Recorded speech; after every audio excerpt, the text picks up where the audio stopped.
Public hearing zoning code update project, March 16th, 2026.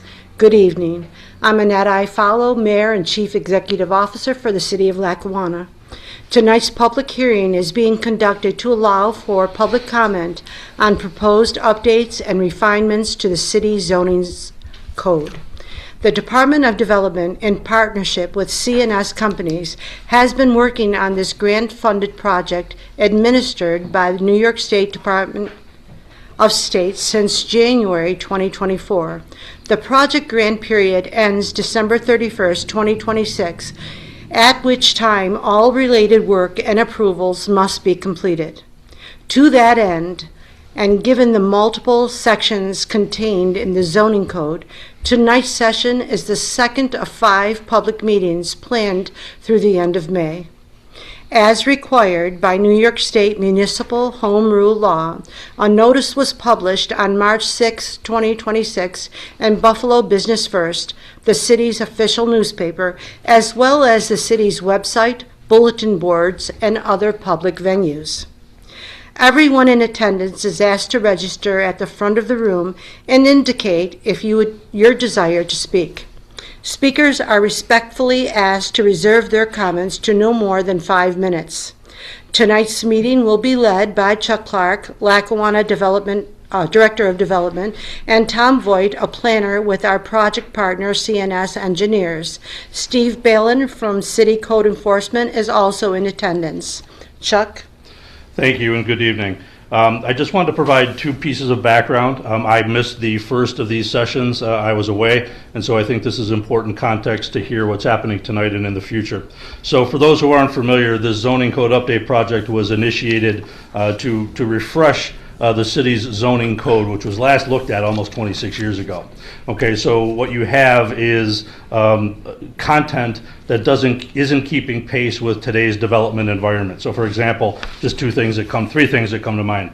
Flag lots, which is basically a large lot that's shaped like a flag.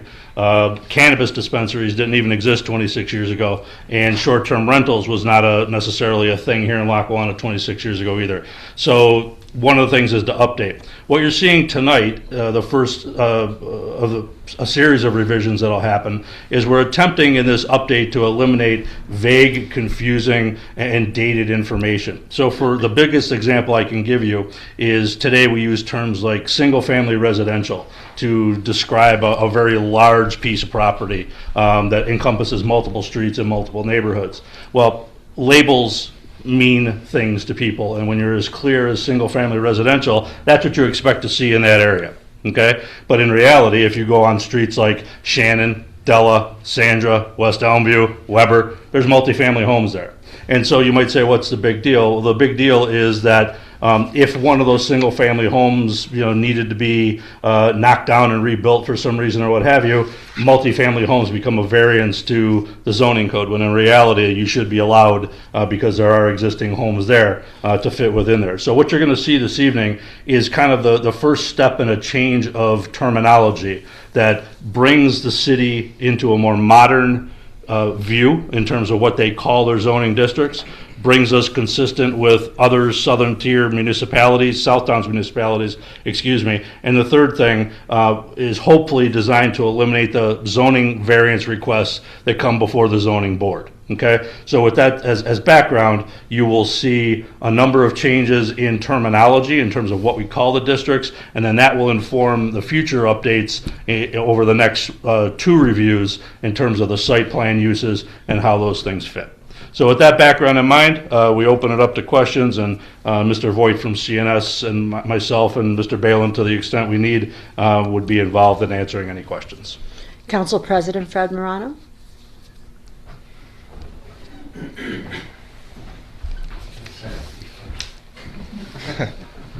No, it'll be first.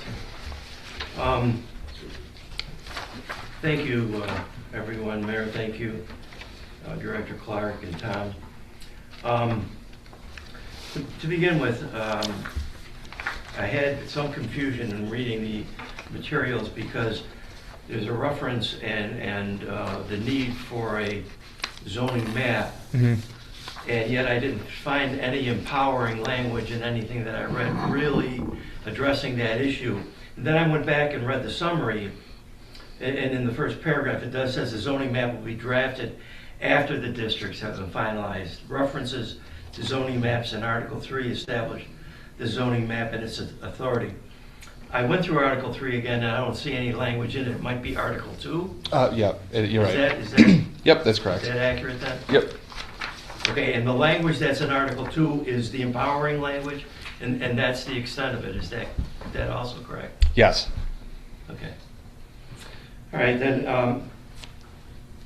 in going to page 7, and I believe it's being discussed, there is an R2 zone. I noticed in an R1 zone, and thereafter the R2, R3s don't have any basic square footage for the units to be that are going to be authorized. Is there a reason for that? So different than the R1, which is what we had in mind when we designed the R1 was really the third and fourth wards and how those have traditionally developed, which is why there's a minimum square footage for floor area to establish a single family home.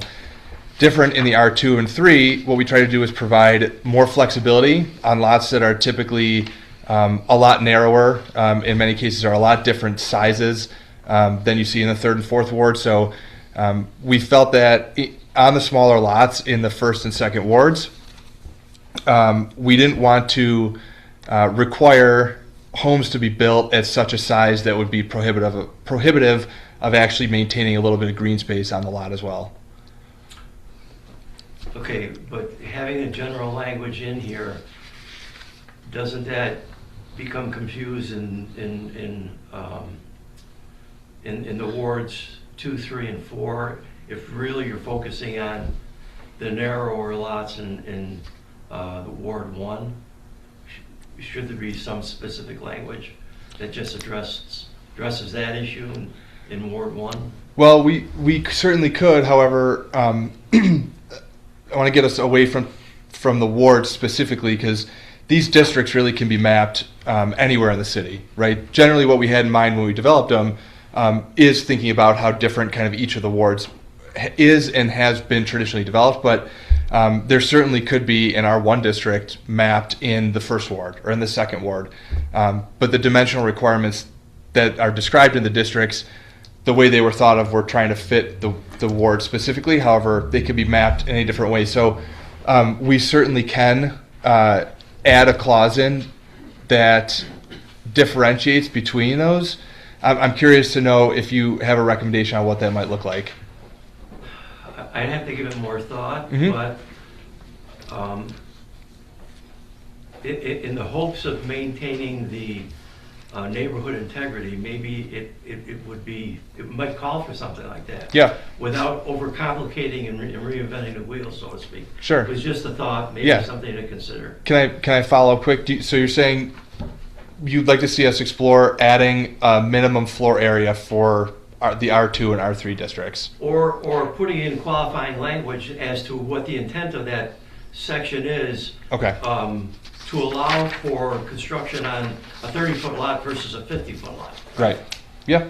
But you're saying that given the side yard and front and backyard restrictions, it should still control, not encroaching on the neighbor, but kind of squeezing the neighbors on either side, which was another concern. But I do believe there's a side yard allotment here. Yeah, there's front and back. Yeah, side yard is 5/10 feet combined, so I guess that protects the neighbors somewhat. Of course, they could always go for a variance, right? They would be able to if they were unable to meet those standards, yes. Yeah, okay. All right, just a thought, Tom. And Council President, just to be clear, just to better understand, you're saying if our goal is to eliminate variance requests before the ZBA without that qualifier that you're referencing, we open ourselves up to a lot of vagary and interpretation. Is that what you're kind of getting at? For the other wards, yeah, where the intent was not the original design. Understood. That's my thinking. I don't, Mhm. how burdensome that would be or overly complicated, I don't know. But it might be something Yep. to consider. Great input, thank you. Yeah. Page 11, the section 230-13, neighborhood commercial. Yep. What does the NC stand for? Neighborhood commercial. Okay. I guess I was confused somewhat. I know there's existing language apparently because you crossed out the existing language, but is this, let me rephrase it. One of the things that I always objected to and fought against is the dilution of the residential character of the residential neighborhoods Sure. by putting businesses or allowing home businesses to kind of dilute Sure. that atmosphere. It would seem to me that 20-13 kind of embraces those kinds of businesses. Yes, and I would agree. In next month, we're going to look at the uses that fit into these. And as we start to map, this district and its intent really is to be mapped along the neighborhood corridor. So this to me is like Electric Avenue, right? And it wouldn't encroach into those neighborhoods where it's predominantly residential. It would stay along those avenues that are a mix of residential and commercial already, right? So this isn't meant to be mapped on just a regular side street, right, where you'd see some businesses leak in, but really meant to kind of contain those commercial uses to kind of where they're already located. So are you saying then when the final zoning map is developed, that will differentiate those sections versus the actual residential neighborhoods? Yes. Because the way I'm looking at this now is, what's it to stop somebody from saying, look, I want to put a business, it's just I just, like say walking dogs or something like that, or something along those natures. Right. If there's an empowering section here, that person might be able to say, well, you know what, you have it in our code. Mm-hmm. Why am I not allowed to do that? And here are other examples where other people have been allowed to do it, so I should be allowed to do it too. Yeah. So my concern is maybe additional language or more restrictive language or clarifying language would be needed so as to preserve the residential neighborhood, the character of the neighborhoods. Because our neighborhoods are not large as it is. And before you know it, you got, X amount of different little businesses going in there because people want to work out of their basements. Mm-hmm. And now parking's an issue and whatever Yes. else, Yeah, and to that effect, I'll say that the home occupation component of it, which I think is kind of what you were getting at a little bit when you say like dog walking or somebody working out of their home, that would be under the special use permit provision. So that would be something that would come in front of the planning board in a special occasion for those folks to say, maybe they screen print T-shirts and ship them out for sale. That would be something that would be classified as a home business, home occupation, and would require a special permit from the planning board, and that would be enforced by the code enforcement office. So there's a few, I understand the sentiment and I agree, but there's a few other sections in this code that will eliminate, I think, those concerns. and maybe referencing those sections as being controlling Yeah, in this section, referencing them in this section, so there's not confusion later on saying, well, section 230-13 says I can do this, but now you're saying the code enforcement, it's a code enforcement issue and they can restrict me. Well, if there's clarifying language in here, it might save a lot of headaches down the road. sure. And it eliminates the need for the map to control everything, Try to correct? make your job easier. No, as far as like neighborhood commercial though, I mean, you're gonna keep them in kind of the same areas, right? Like right now, neighborhood commercial is like up and down South Park, up and down Abbott, where there's, businesses mixed with residential. Right. And, I don't think, I don't know, like it's not gonna be Yeah. in residential neighborhoods, right? No, but I think where the council president is going is a valid one, is that we can't depend on the map to enforce everything, that the restrictive language should be, both in the description and reflected on the map. Just to prevent confusion. Confusion. And supports what we're trying to do as far as my desire would be to preserve the residential neighborhoods Understood. and their character. Absolutely understood. Going on to page 13, maximum height for a building, and this is part of section, the section regarding neighborhood commercial and C, do we really want 3 stories or 35 feet for buildings to be constructed? Is that something that is necessary, or does that alter the character of the neighborhood? So that's part of the reason why I'm here in front of you, is to find that out from you, because as we found this out a little bit as we interviewed some stakeholders.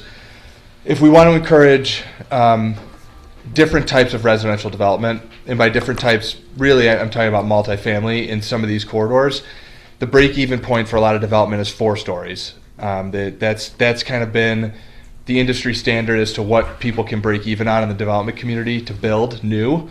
I would say that there are structures that are this tall now in some of those corridors, which is okay, I think, every once in a while. And I want to say that this doesn't mean that they have to build 3 stories. This is just the maximum. The maximum, right? right. So, in theory, could there be 3-story buildings lining these corridors?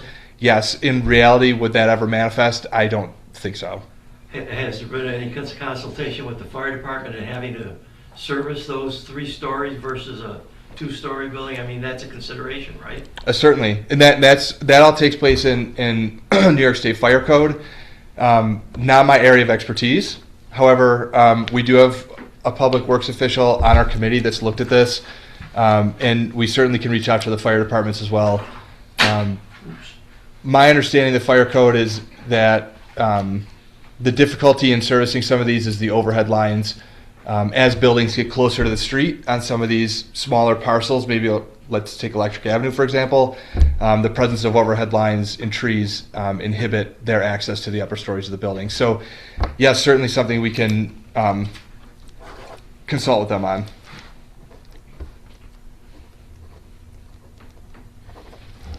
Okay, and on page 18, 4-7 Enterprise District. Yep. That's more or less a business type district and so we're not looking at mixed residential or encroaching anything on a residential character there, are we? That's correct. So the Enterprise District is really what you have today as the industrial district, and the reason we changed the terminology is because, as Chuck mentioned earlier, a lot of these words carry a lot of weight. And industrial over the years has come with such a stigma to it that, because of the uses and because the nuisance of those uses on their surroundings. But a lot of what we would consider industrial development today looks a lot different than industrial development looked like 50 years ago. So this more of just a rebrand, but certainly this is a pretty typical industrial district, not looking to include any residential in these. Or have these kind of sprinkled into the neighborhoods. Definitely not. And just as an example of that, Council President, would be the west end of Ridge Road on the north side. Mm-hmm. That is all right now zoned industrial. Mm-hmm. But if you look at some of the buildings that are there, they're not quite industrial. They're more warehousey or office building, what have you. So from the standpoint of what a label means and how it's interpreted, industrial implies more like old steel stack industries or what have you. So again, to the point of trying to modernize and eliminate some vagaries that exist today, that's the reason for this. But it by no means is meant to encroach in residential neighborhoods. I think a good example to that is the newer development along Route 5, the Uniland pieces. Those are what I would consider like typical industrial development, more of like a warehouse and distribution, modernized feel. So any of that stuff in the Commerce Park that's going on right now. Yep. And that was what anticipated in that section. Yes, that's what that's meant for. Correct. Yep. Yeah. Correct. Okay, well, I'm sorry if I took over my time limitation, but no, that was great. They're great Thank questions. Wonderful. Alex? Hello, everyone. So just for clarification too, one of the things that Council President Morano brought up for the R1 district, so is it the idea that it's looking to keep the homogeneousness of single family units within that area and not having multi-units be developed where predominantly single-family units have been developed before, and then you get into R2 and R3 where those kind of are looking to encourage multi-unit development? Yes, that I would say that's the basic intent, and I think the R1 really, in its current form as a single-family district, does that, is to keep that form. So when we were thinking about how we wanted to change that, really what we were looking at is, what are we looking at for setbacks to kind of keep what's there looking like what's there, right? So that somebody can't come in and build something 10 feet from the sidewalk that's 4 stories tall with 8 units in it, right? That certainly would disrupt the character of those kind of what we have today as single family residential. So the R1 really is aimed at keeping that look, but as we get further into the uses, there are some different housing types that will be allowed in the R1, ADUs, or I think it's great that we brought up the gross square foot size for floor area, because that's something that we can look at to encourage maybe a few like smaller types of homes to provide a little bit of mix of housing while still keeping that like, I guess, traditional single family feel. Gotcha. And so if we have, and also there's something that was mentioned before, for the R2 and R3 areas, are those meant to be kind of overlaid by district, or is that kind of more of a like how will that analysis be performed, where as of right now, my understanding, if you look at the housing stock across the city, you have predominantly the R1 style single family units in the 3rd and 4th wards, and multi-unit homes within the 1st and 2nd wards. So in a way, would you be maintaining the character of those wards based on these districts? Yeah. So just like the R1, right? The R2, what we had in mind was the 2nd ward, and part of doing that was allowing, very small lot sizes. I think they're 30 foot or 35 foot widths, with reduced setbacks and smaller like lot size square footage requirements, right? So that's an effort to say, look at what we've got in terms of how the neighborhood is developed, and then how do we keep that feel while still trying to introduce some new housing types. So the R2 and R3 will allow for 2 unit, 3 unit, in some cases multifamily, which was 4 and up, within those districts, so that if there comes an opportunity where somebody can assemble some lots and build a nice housing development that might be 3 units, they might be able to do that in the R2 district in the 2nd ward where that opportunity hasn't existed yet. And Alex, we're not implying that R1, R2, R3 can only be in a certain area of the city. Yeah, good point. It's not meant to pigeonhole any geography of the city into one of these areas. Right. It's meant to, if I go back to my example, look at West Elmview, Weber, South Shore, what have you.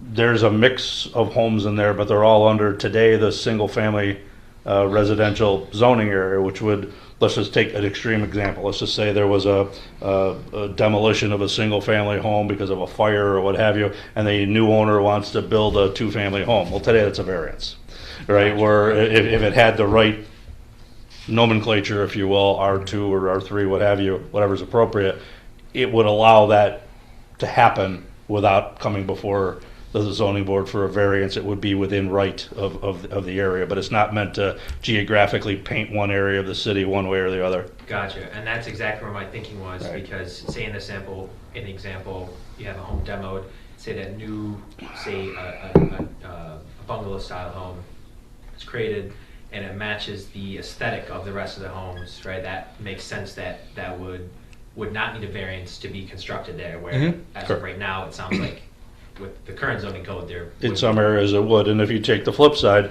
you've got some areas that are like, mixed residential today, and take the infill housing that, we're doing with Habitat, and, if we get approved and move forward with Move in New York, you're talking about a cross mod home, which is really a single family, but again, you're looking in areas where there's predominantly doubles and 3 families, right? So this kind of goes both ways, but again, to put a bow on it, it's not meant to paint one area of the city geography one way or another. It's meant to have the flexibility to incorporate those things as the needs and the character of the neighborhood dictate. Gotcha. Yeah, and another way we can do that is to look at what uses are specifically allowed in these districts, and the more we expand those uses, the more flexibility people will have to build the style that they like. Style is probably the wrong word. Density that they would like. So, where we have traditionally the single-family residential, if the city feels it's okay, we can allow 2 units, 3-unit housing in that district, right? And then that will allow more flexibility. Not to leave you on a cliffhanger, but all the uses are next month, right? So, Okay. but that's a good conversation to have. Yeah, and to follow that too, I saw on all 3 residentially zoned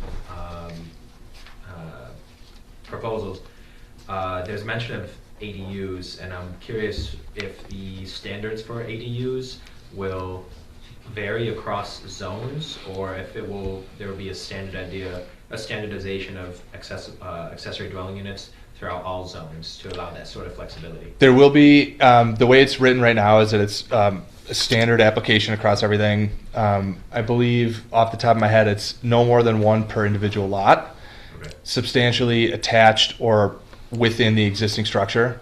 So what we didn't want to do is get too far out into the detached structures, because I think that opens up a lot more density, especially in certain neighborhoods like the Second Ward that might not have the land to facilitate that. Gotcha. As far as size, right, there'll be a minimum, which I believe is somewhere in the 400 to 500 square feet, and a maximum up to somewhere 800, 900 square feet, right? So they're going to be subordinate to the principal dwelling, Yep. but there is going to be some flexibility in how those are stylized throughout the different districts, but the standards for them will all be the same. Gotcha. Awesome. And then another thing too, a mention of the different accessories within the zones. Mhm. Neighborhood gardens was noted there, and I saw it was the highlighted part, like 230 Yes. XX, where it's not developed yet. Yep. Is there? Well, I guess, is that not developed yet, or is that just not mentioned in? So we have a draft of the standards Okay. associated with this use. If you want to, I'm happy to have a conversation of what you think some of those might be, Yeah. because I was thinking about that today. Is like, what really would be? How do we deter nuisance from a use like that? Yeah. So I'd love to hear if you have ideas on how to do that. Yeah, I know some things too in the Facebook group chat of a few of them for Lackawanna. Conversations for what is permissible, that's kind of in the gray area, but for a bunch of people. Mhm. And then from my understanding too, like, are there limitations of size or encouragement of certain sizes, like box gardens, or what types of neighborhood gardens would be allowed, or a certain food that is allowed or not permissible to grow based on animals or rodents they attract. I'm not sure of that, Mhm. but I think those would be worthwhile things to have incorporated in that. Yeah, and to that point, Alex, excuse me, I think we have to balance, certainly the needs of the community for those types of gardens, with the needs of the city in terms of having a limited amount of inventory to build homes on, right? So if you go back to the Move in New York conversation that we had, and when we were looking at inventory, where the community garden is located in the First Ward, those are buildable lots. But at the same time, you now have a function a function there that community depends on. And it would be very difficult, if not impossible, to relocate without a lot of hardship. So I think as we look forward at these things, we have to recognize the importance of community gardens, especially in a food desert area, but we also have to balance that with not giving up buildable inventory in large degrees that the city otherwise has at a premium. Yeah, that's right. I guess I was also thinking for a neighborhood garden, if that were somehow broken down to individual garden, like what you're able to grow, where it might have a neighborhood use, but if somebody has multiple garden beds, that is not publicly accessible, but it's like a neighborhood determined garden space. Yeah. Where you'd be conserving on the lots, buildable lots. But again, like what sort of regulations does that look like? But we won't get into that now because that's a whole other thing. Yeah. I know I'm running down on time. I did have a question too for all three, I think most all of the zones. There was either an increase in the maximum building height for the central business district, but a decrease in maximum building height for all of the residential districts and the, I think the neighborhood commercial I'll say more confidently, just the residential. Yeah. Is there a reason why it was lowered from 30 feet to 25 feet? So I think this goes back to what I had mentioned to Council President is trying to keep the height in the appropriate places. In the R1 district at 25 feet, 2.5 stories, generally that's what's there now to a certain extent or even lower. When we start to talk about the skinnier lots and not having as much room to expand side to side, you need a little bit more height. I think anything over 25 feet for a residential structure starts to look really tall, especially when those buildings are pushed up against the street. Gotcha. As far as the commercial districts, right, as we've kind of talked to the development community, we keep getting the sense of 4 and 5 stories. 4 for residential, 5 really for the larger commercial uses that are you would typically see at Bethlehem or maybe along Route 5. But certainly what we tried to do is allow that flexibility in height in the places where we'd like to see development encouraged, right? And be a little bit more cautious on the height requirements in the places where it's going to be a little bit more sensitive, some of those residential neighborhoods. Does that make sense? I'm sorry, Tom, and it's especially important when you're talking about perhaps a mixed-use commercial development where your ground floor is retail and they need the residential units above to make the project foot. Okay, so it's all a function of the project, but in today's cost environment and borrowing environment, quite frankly, two-story structures, if you're considering a ground floor retail, or even if you're not, those are just not enough units to make it financially profitable for the bank or for the developer. That's right. Cheaper to build up than it is to build out. Up to 5 stories you don't need fire-rated construction. You can do, stick building with wood. Okay. It doesn't need to be all fire-rated or steel or anything like that. And that being said, Al, if you have an idea of one of these districts, if it should change, let us know. Yeah. Let us know. Absolutely. And then my final question, for the regional commercial district, what is considered a large-scale commercial use? Where is this mainly talking like more manufacturing, or if this is on the Route 5 corridor, right, like with something like premium coffee company, where yes, it's more of a food, but I think they have a commercial scale business. Think of the Abbott Road Plaza. Yes. Pardon? Abbott Road Plaza Okay, something like that. So, Okay. yeah. is that's- one example. Okay. Exactly. Think more of businesses that rely on a regional scale of audience to come and support them. I hate to use the word big box because that's like the demon of planning, right? These big box places, but it is necessary to have those uses. They're wonderful for a community and they provide all kinds of services. So when we talk about regional commercial, we can kind of frame it as like the types of businesses that aren't going to locate somewhere like Electric Avenue, right? That need a large parcel footprint, need a more substantial parking footprint, and kind of service an audience beyond that of the city of Lackawanna. Gotcha. And we only have 2 such locations like that in today's map. And I The think- Abbott Road Plaza and the northern part of Route 5. And I think the coffee company is a good example as well Yeah. of what that would be. Awesome. All right. Well, thank you very much for your Thank time. you for the input. Thanks. Appreciate it.